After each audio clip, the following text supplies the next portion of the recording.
يقول الشيخ: يجب صوم رمضان برؤية هلاله. هذا هو الموجب الأول أو السبب الأول لوجوب الصوم في شهر رمضان، وهو رؤية الهلال. والمراد، أو قبل أن نبدأ بالمراد بالرؤية نأتي بالدليل لأنه قليل مختصر. الدليل على ذلك قول النبي صلى الله عليه وسلم فيما ثبت في الصحيحين أنه قال: صوموا لرؤيته وأفطروا لرؤيته. فأمر النبي صلى الله عليه وسلم بالصوم عند رؤية الهلال، أمر صلى الله عليه وسلم بالصوم عند رؤية الهلال. وتراء الهلال له 3 حالات. الحالة الأولى ترائيه بالعين المجردة، وهذه بلا إشكال أنها معتبرة ومعتد بها في دخول الشهر.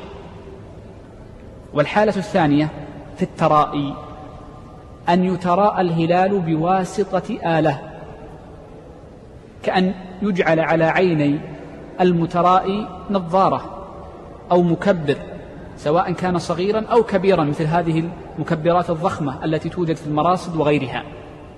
وهذه أيضا تعتبر ترائيا صحيحا فيقبل. فمن تراءى الهلال بآلة وهو في محله فرأى الهلال فنقول إن ترائيه صحيح مقبول. النوع الثالث من الترائي أن يتراءى الهلال فوق الغيم، ولذلك صورتان، وإنما هي عند المعاصرين وليست عند الأوائل.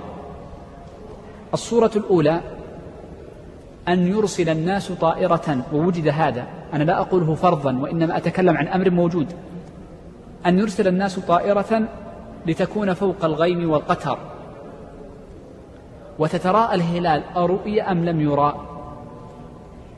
والصورة الثانية أن يتراءى ميلاد الهلال أو القمر عن طريق الأقمار الصناعية. فهل هذان الأمران معتبران في دخول الشهر أم لا؟ نقول: الظاهر من قواعد أهل العلم، وهو الذي عليه أهل العلم من مشايخنا، أن الأمر الأخير وهو الترائي بما يكون فوق الغيم عن طريق الطيارات أو عن طريق الأقمار الصناعية أنه لا يكون معتبرا.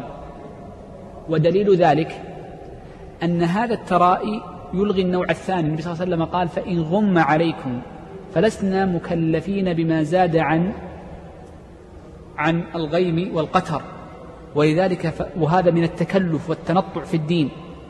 وإنما نقول الإنسان مطالب بالترائي إما بعينه أو بآلة من المجاهر والمراصد الأرضية الموجودة الكثيرة، وهي